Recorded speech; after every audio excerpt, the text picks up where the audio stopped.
আসসালামু আলাইকুম। আশা করি সবাই ভালো আছেন।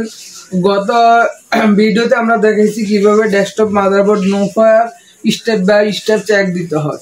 তো আজকের ভিডিওটি হলো ডেস্কটপ মাদারবোর্ডের নো ডিসপ্লের কাছে কিভাবে স্টেপ বাই স্টেপ চেক দিতে হয়। তো আমাদের সর্বপ্রথম চেক দেওয়া লাগবে একটা ডেস্কটপ মাদারবোর্ডের র্যাম কয়েলে, যে যদি DDR3 হয় সেক্ষেত্রে হবে 1.5 ভোল্ট। আর র্যামের যে বিটিটি ভোল্টেজটা ওটা হলো র্যামের যে মূল ভোল্টেজের অর্ধেক।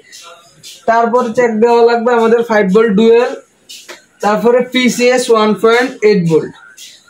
এটাও একটা PCS এর ভোল্টেজ, এটা হলো কি 1.05 ভোল্ট।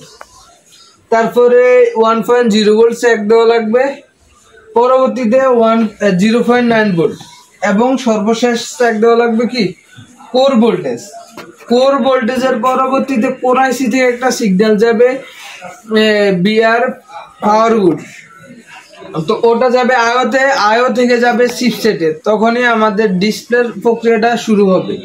যদি ডিসপ্লে মানে সকল রিকোয়ারমেন্ট ঠিক থাকার পরবর্তীতে যদি ডিসপ্লে না আসে তখন কি চেক দেওয়া লাগবে, বায়াসটা রিফ্লাশ করতে হইব বা রিরাইট।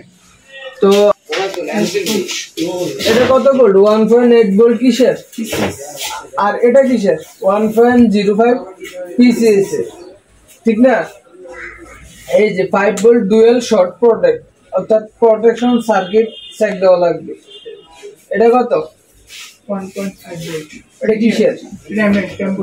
র্যামের ভোল্টেজ। এটা কিসের ভোল্ট? 5 ভোল্ট ডুয়েল, ঠিক আছে।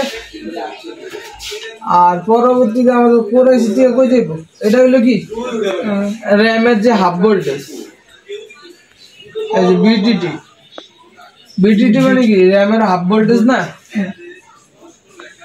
এই যে এটা কই যাইব, এই যে 3 ভোল্ট ডুয়েল দিয়ে কি হইতেছে RSM রিসেট যাইতেছে।